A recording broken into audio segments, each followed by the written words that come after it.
தமிழ்நாட்டில் உடல் பருமன் பிரச்சினை கொண்ட பெண்களின் எண்ணிக்கை அதிகரித்து வருவதாக அதிர்ச்சி தகவல் வெளியாகியுள்ளது.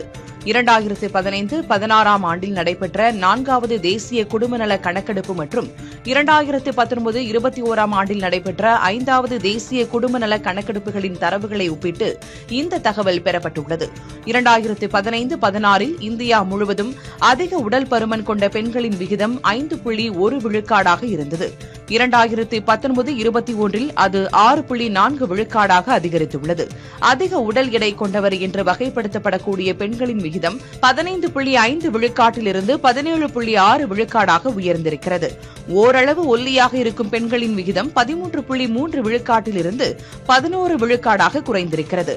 மிகவும் ஒல்லியான பெண்களின் விகிதம் 9.6 விழுக்காட்டிலிருந்து 7.7 விழுக்காடாக குறைந்துள்ளது. குறிப்பாக தமிழ்நாடு, ஆந்திர பிரதேசம், கேரளா ஆகிய தென்னிந்திய மாநிலங்களிலும் டெல்லி, பஞ்சாப் ஆகிய வட மாநிலங்களிலும் அதிக உடல் எடை மற்றும் உடல் பருமன் கொண்ட பெண்கள் அதிகமாக உள்ளனர்.